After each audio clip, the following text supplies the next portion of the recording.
everyone, and welcome to the IO Edge, where industrial organizational psychology meets the fast-paced world of modern HR. I'm your host, Dr. Jacqueline Miner. This podcast is dedicated to HR professionals, managers, and IO psychologists looking to lead with insight, strategy, and confidence.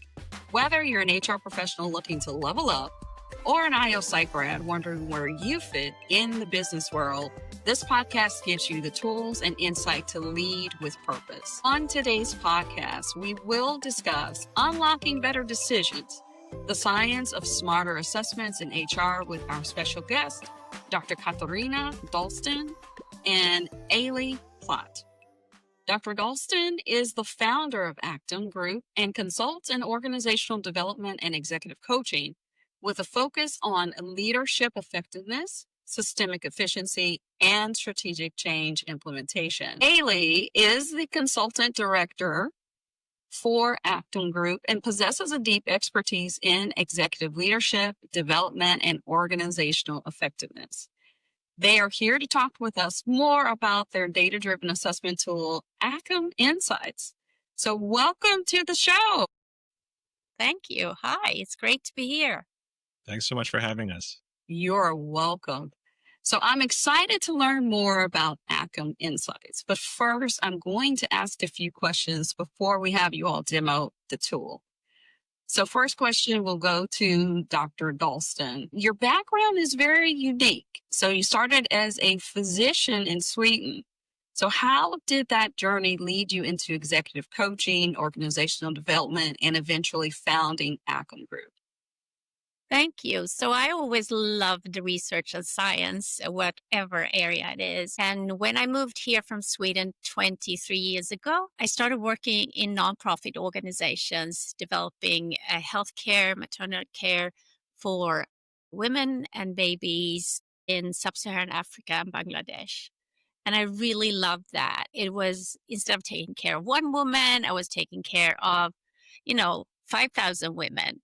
Wow. And that's when I realized that to be able to do the best out of your resources, it was so important that the team was well functioning and that the leader was well functioning. So I decided to do a certificate in executive coaching. And I loved that, started working as a coach, but I really wanted to understand how systems and organizations work. So then I started doing my master's in organizational psychology at Columbia here in New York and really love it. And that's why I'm here. Okay. Well, you have a very, as said, very unique background, and we appreciate the work that you have done around the globe. So, Eli, the next question is going to go to you. So you come from Deloitte in large-scale client work. So what drew you to Aktum Group and this approach to leadership and talent strategy? Yeah. So coming from Deloitte, as you said, I spent a lot of time working with large scale clients on really addressing complex organizational and leadership challenges.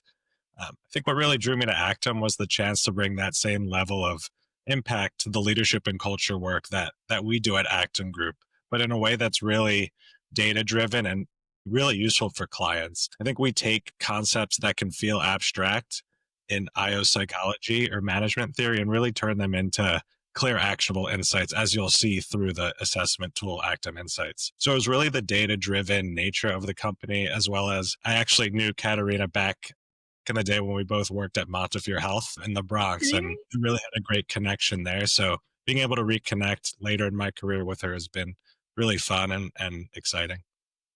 Yeah, I can tell you those connections are very valuable because you never know when you'll meet again or connect again. So I'm glad this actually worked out to where you guys can work together on such a very impactful tool. So Dr. Dolsten, for listeners who may not know, describe Aktum Group's mission and the services that your team offers.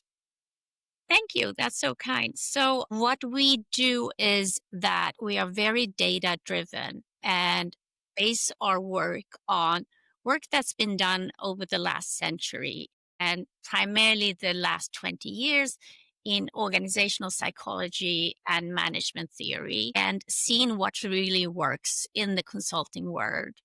So we use applied methodology that we know are scientifically based and are validated and work. And that's that's our approach. And we really make sure that we really differentiate between clients. So we do everything based on what works for them and best for their situation. So really customizing it for that specific client. So I really like that. It's not a one size fits all type of tool. So definitely can appreciate that. Yeah. And then we work on 3 levels. So we work on, the executive enterprise level with the whole organization, or we work with leaders and their teams. So we work on those 3 levels. There are 3 levels as well. Okay, well, that's good to know. So, Ailey, next question is for you. So, you often describe your approach as diagnosis driven. So, what does that mean in the context of organizations? Yeah. What it means is we really start with data, not assumptions. I like to use the example of burnout because of my background in healthcare and Katarina's background in healthcare. It's something that we're privy to.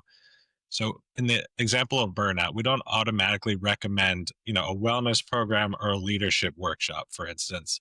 It's really what the data says. So maybe burnout is actually connected to unclear expectations from your manager or lack of feedback, maybe inconsistent leadership behaviors. Once we really know what the real drivers are, we can focus our interventions where they'll actually make the biggest difference. It's really the same principles of medicine, really. You diagnose before you prescribe. It really allows you to get to the root cause of what's going on and provide insights that are relevant and actionable for the client. Because I think that that's important to solve for the actual problem instead of something that we're guessing on. So I really like that approach. So Dr. Dolsten, how does your medical background influence the way you look at organizational health and leadership? Thank you. So I just want to tie back to what Ailey said. So if you have a sick patient and they are coughing, I wouldn't prescribe antibiotics without doing an x-ray or doing blood work to see what type of infection it is, or is it allergies, or is it that this person is working in a lousy place. So the same thing here, we want clarity and precision in the diagnosis and knowing the root cause of why something is not working in an organization. And that really has been our goal in working. And that's why we are here now. So to continue with you, tell us about Aktum Insights. What is it and how does it work? So I think you have a demo for us. Yes, thank you. Throughout this, please feel free to interrupt me, ask questions, etc., because I want this to be as clear as possible. So Aktum Insights is an assessment that we do. It takes about 7 to 9 minutes to do it for all the team members in the organization. They do it online. We have a lot of security around their information and data. So it's very important to be able to make sure that there's a lot of confidentiality in the data that we develop. The way we look at an organization is actually here as a house. We know in any house or any building, as well as organizations, that the principal foundation, the foundation where everything is, has to be sturdy and really be able to withhold a lot because it's bearing the whole organization. So here is where we have the leadership. This is where the C-suite decides on these different types of categories. We have climate here. We look at the vision of the organization. We look at how the conditions are in the organization. Finally, how is leadership working? Tying back to what Ailey said, why do we have burnout? And then finally, how are we taking care of the talent we have, as well as the one that we are selecting into the organization, or we are making sure that they're moving up the leadership ladder. So here is what's decided for the organization. And the people who are being affected by these processes and decisions that are taken is the team. So that's why we call it the team element. You can see the little guys here in the windows. Right. And there are three aspects within each of these two measures that we have: prosperity and resilience, that we measure on the team. And this is where we go back to the burnout that Ailey was mentioning. So if we have burnout, normal engagement survey would show you we have a lot of burnout here or very little. We want to see why. We can then look at, is it the leader has a bad relationship with his staff? Is it lack of clarity, resources, etc.? Our model, because it's a validated, scientifically validated model, and it's a causal model. That's why we call it stage 1, 2, and 3. It Okay. resembles the flow of an organization from the input, which is the principal foundation, to the team element that leads up to the organizational output, where we measure how efficient is the organization, how much does it produce, and what's the quality of the organization. So in that flow chart that we see here is how we can correspond, how the performance is to what decisions are taken in the organization and how the team is doing. Okay. So it gives you a Yeah. full view, a full snapshot or full picture of how one Yeah. stage goes to the other. And I like the fact that it doesn't take, the assessment tool is pretty um simple and easy to take, because some assessments can be very lengthy and that kind of loses people's focus. Thank you. Yeah, we worked hard on that. A Mhm. few different aspects of the organization. If you want to have a snapshot of how things are going, we have here quickly. You can see the numbers that are coming out. Here are areas of opportunity that are in red, so you can see what you need to focus on. And we have a quick executive summary here where you can see the total score as well as the locations of how they're scoring for totally in the organization. You can see the trend if you do the survey several years this way. And we have the total trend here.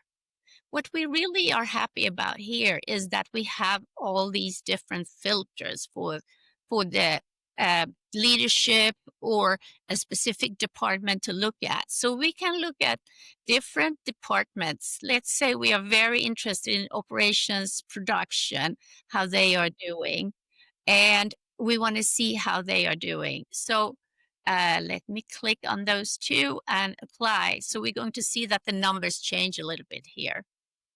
We have the possibility to look at roles, ages, gender, and race. Really like What are your drill thoughts? down. Yeah, like the drill down feature, because you might, and this actually eliminates the quantifiable stage where you have to have someone pull data from a tool, then you have to, do the assessment and then put it in Tableau, which is another tool to make it look pretty. So you're Right, kind of cutting all those steps out in the middle, because this is very easy to see and to view straight away. So I really like that you don't have to go and do something else or load it somewhere else to get the results that you're looking for. exactly.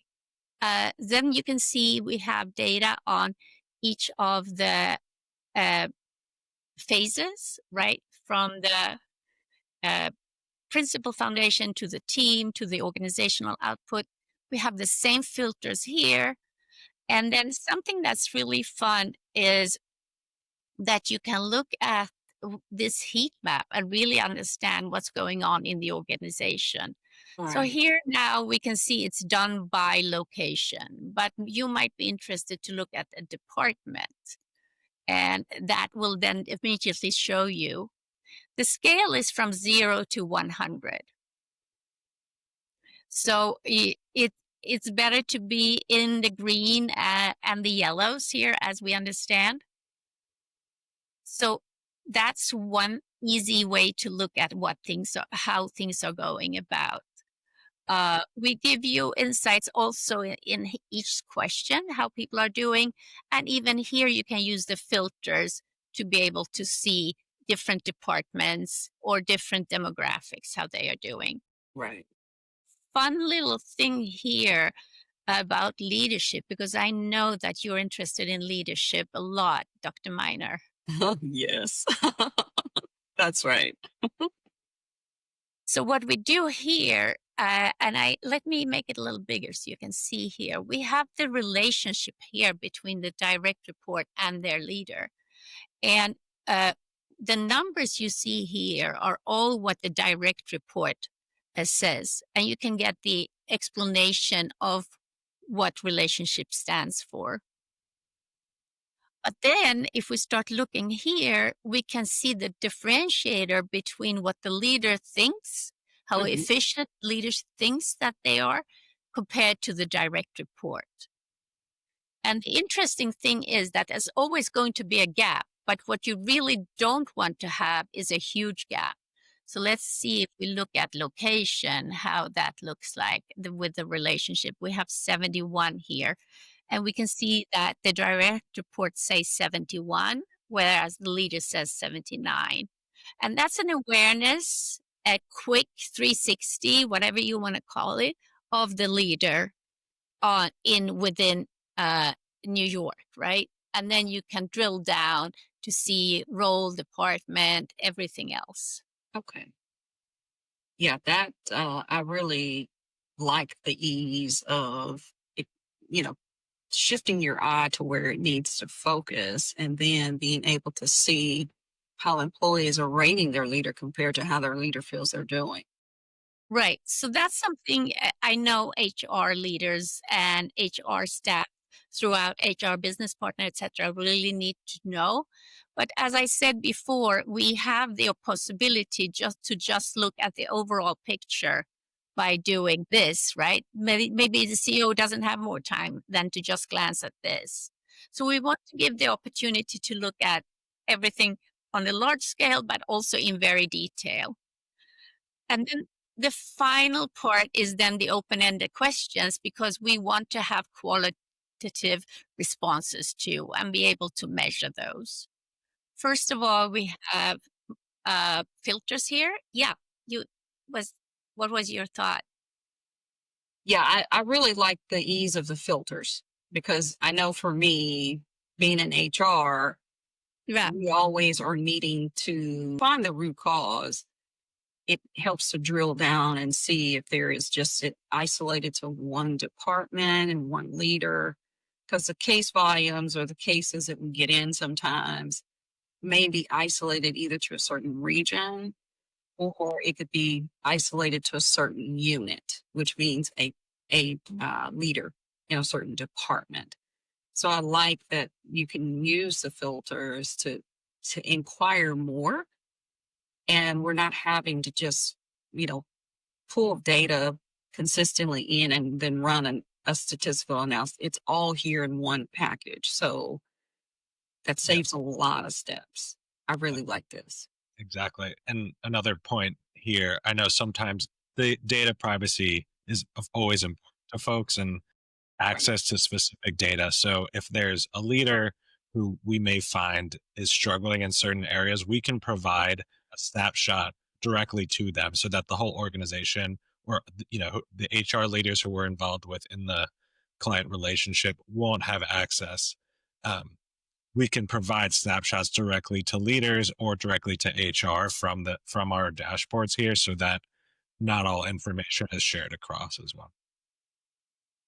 yeah, we can restrict that so that every leader look at their department and what's going on within their department and the whole organization, instead of so that they can't look at what the neighbor is doing, etc. Okay. Okay. I definitely can appreciate this. It helps. I know that we as IOs or data scientists, but it definitely helps to have one specific tool to put the information in, and it makes it look pretty. So we're not having to go use other assessment tools and loading the data to, you know, find the results. It's all in one package. I can really appreciate this. It saves a lot of time. Thank you. Yes, that's what we hope. And then the final part here with the open-ended questions, we have 3 questions and we can change them out if we want to. Okay. But these 2 are usually standard. What do we do well and what could we do better? Then we collect this and we use, of course, AI to do that. So we can see the ranked responses here that Mhm. are themed by AI to say what we should do more of, what do we do well. Okay. So this is the sentence: improve customer service by training staff to promptly and empathetically address inquiries and exceed expectations. So maybe that's not in for you to know what to do about. How can we grow this, right? Because it's always easier to grow things that work than to address Oh, gaps. definitely. So here are some Right. example sentences that are developed by AI so that people can really see and get examples of what is the meaning of each of these sentences that are provided. Okay. Yeah, because I know we're using in our organization, we have a Gallup poll, and I don't really like how some of the questions are framed. So this does help to get a better explanation on, well, what do they mean by that? So, Right. Yeah. And what I want to say is that uh, compared to many other surveys, even the biggest ones, all our questions are validated. So we know scientifically that when we ask about burnout, we are only asking about burnout. We are not talking about other types of fatigue or if the employer is bored with their work. So we are very specific and we've worked with many questions and pared them down to fewer questions, as well as being very specific in knowing that we measure the right thing. okay. And that's very important. That's very important. And finally, we have something that's called Net Promoter Score, which is used mostly for organizations that sell and have products that they sell, such as Walmart, etc. So the main question for that organization that sells something would be, would you recommend this store to your friends, neighbors, and relatives? Whereas we here ask, would you recommend working at this organization to your friends, relatives, and neighbors? So when they say yes, they are promoters, which is good. That's green. And Hmm. then when they say either or, a passive, and they say no, then they are detractors. And that's how you gather the information that it's 19, which is a pretty good number. And this is, you want to say, also looking back at when we were looking at opportunities, this is a quick look at how the organization is doing culturally. Okay. And, culture is a big thing these days because, a lot of times too, when people are coming into an organization, sometimes they are interested in understanding the culture as well. So I really find this to be very useful and very intuitive. Here you can use the filters that you said.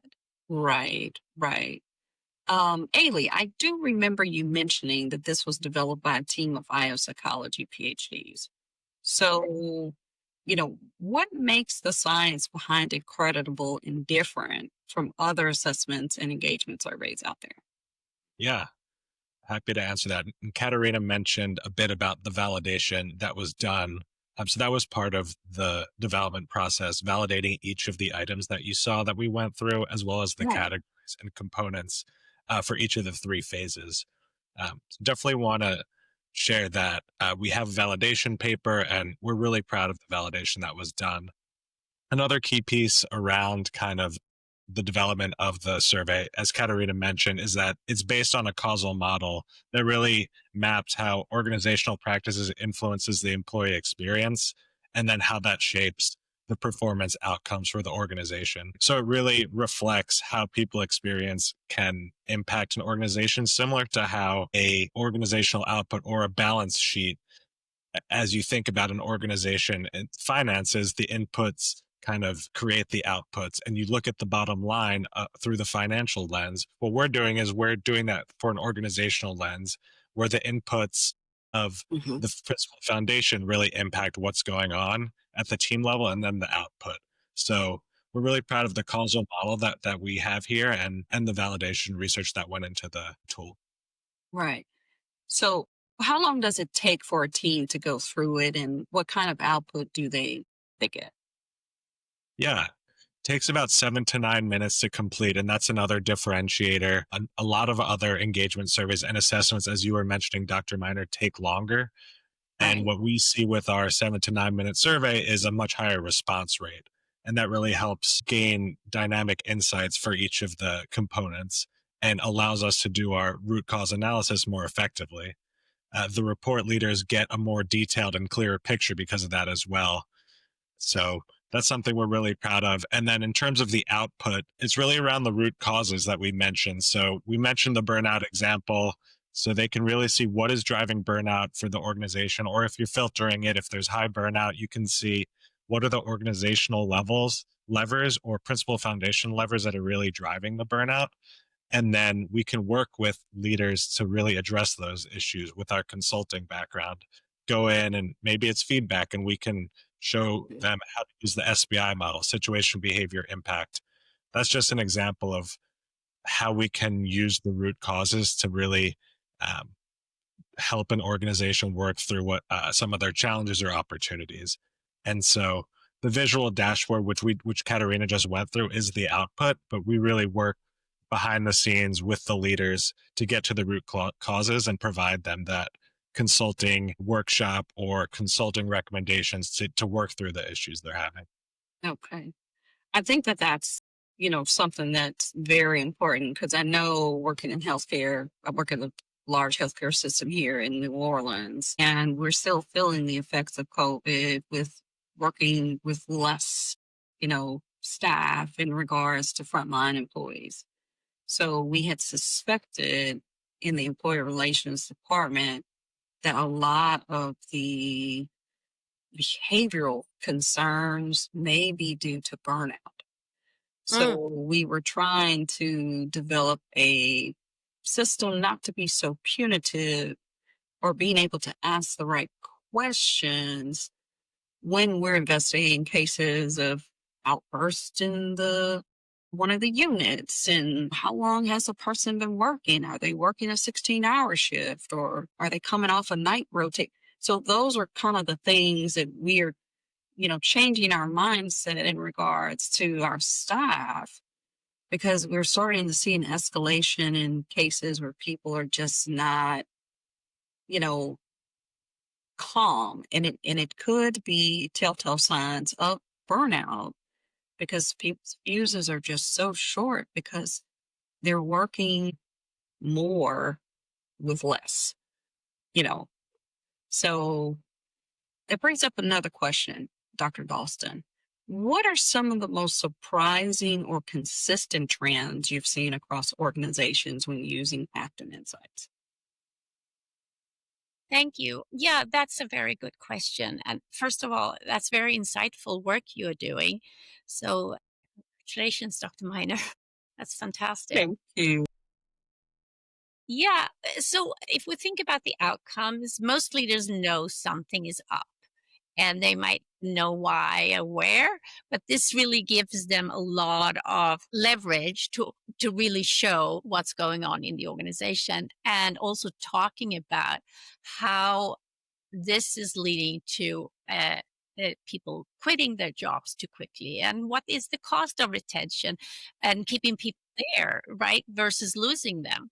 So that is one thing that really helps HR a lot with that. And it also talks to uh, how, because we can say the correlations and the root cause, as I said, sometimes what we see is, let's say we have a lot of burnout, as we spoke about, hard time keeping people at work, right? So retention is low and we might have a lack of engagement. Then we can see what are the root causes for those three things. Sometimes what we find is that two of the outstanding issues that we're trying to get to actually are based on the same thing, which means that you only need one intervention to catch two birds, so to speak. Okay. Because of the statistical knowledge and insights, that helps us really making sure that the interventions that people do in HR really are effective and might even catch two birds, as I said. Right. That's a good concept. That definitely helps us to close cases faster. All right. Yeah. So, Ailey, are there specific drivers of performance that organizations consistently overlook or undervalue? Yeah, absolutely. And I think we've spoken about this in a prior conversation, Dr. Miner, and I know this is something that's important to you as well. I often, in my experience, and I know Catarina, you see this too, HR often gets pushed to the back seat a lot of the time. When you think about a C-suite, they're really concerned about the bottom line, and they don't necessarily see the people problems or the human capital as something that can really impact the organization. So with all these people related factors, we really think that they're among the strongest predictors of outcomes. Think about retention, engagement, productivity. It's really what powers the machine.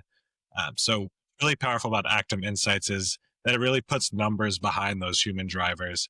So, back to my analogy with the financial report, it's like giving leaders a report for culture and leadership. So, you can really see which factors are paying off and maybe which ones are holding the organization back. We see Aktum Insights as a way to give human capital a seat at the table and to show that we have something to say about the bottom line, and human capital is what is really critical for an organization in impacting the bottom line as well as all the other important values that people bring to a company.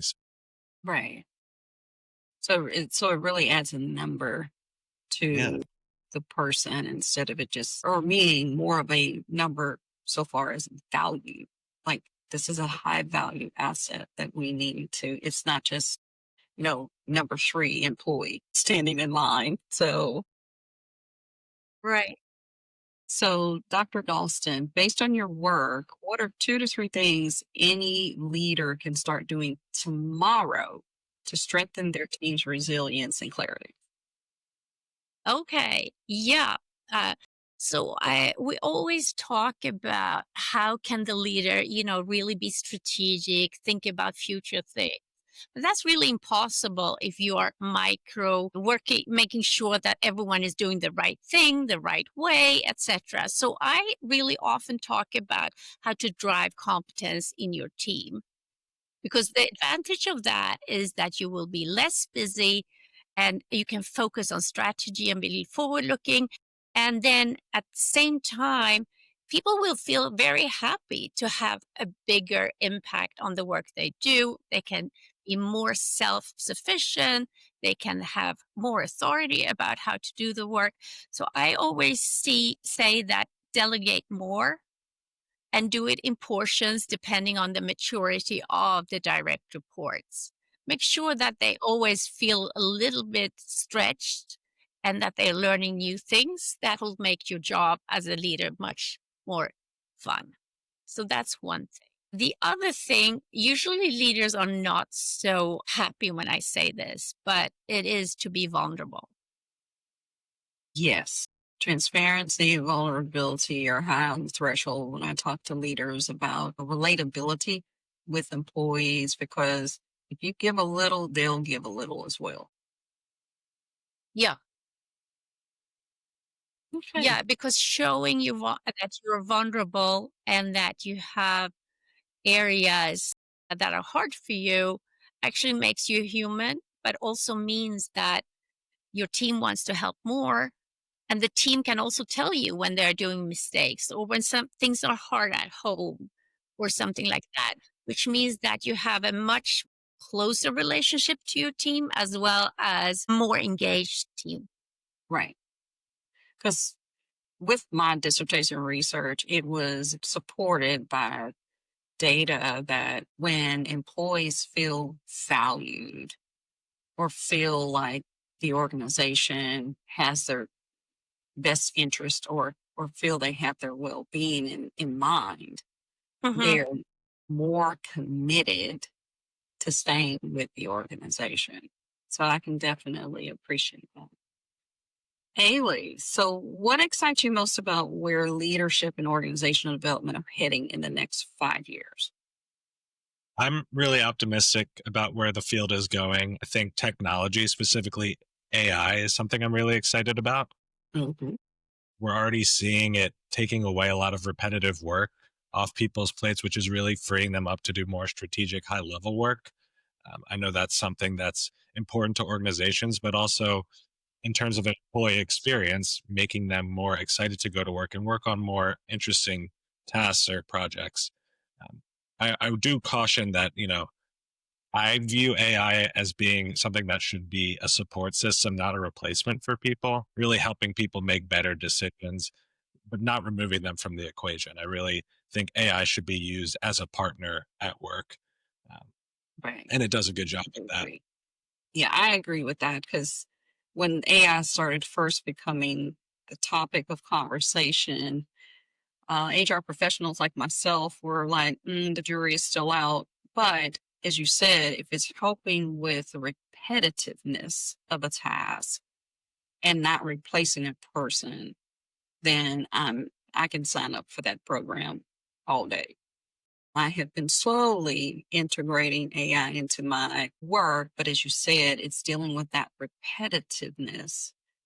So I'm able to carve out more time when using AI more efficiently or understanding it better. So I think I've kind of turned the corner to where I'm feeling a little more warm and fuzzy with AI forward. So, Dr. Dalston, one last question for you. How do you see tools like Aktum Insights shaping the future of how we understand and measure organizational health? Thank you. So, what we really want is to develop every workplace that we reach into a fun and interesting workplace. And one example of that was an article we just published in Drug Discovery Today, where we talked about innovation climate and agility in the organization and how that really drives people who are very experienced to stay on their job and to teach that to young professionals who are just entering the workplace or want to do something new and different in their life. So that is really what excites me because without measuring it, don't know what's going on. That's right. But we also want to measure what works and what's fun. Are we innovative in our organization? Are we learning things? Are we allowing people to take brave steps towards finding new solutions to issues that we've had for multiple years? So that really excites me. Okay. Ailey, one final question for you. Where can listeners learn more about your work or get in touch with you guys? Yeah, the best place would be our website, aktumgroup.com. There you can find our demo of the Aktum Insights tool that Catarina demoed a little earlier, as well as if you follow us on LinkedIn, Aktum Group, you can find links to the article that Catarina was just talking about in Drug Discoveries Today, as well as some more insights in the field and some news and alerts coming from Aktum Group. So LinkedIn and our website, I would say, are the best ways to stay involved and to reach out. I want to thank both of you for joining the show today. The IO Edge will resume with new episodes in January, so be sure to subscribe to stay connected to the conversation at the intersection of psychology, business and human resources. I'm Dr. Jacqueline Miner. I'll see you soon.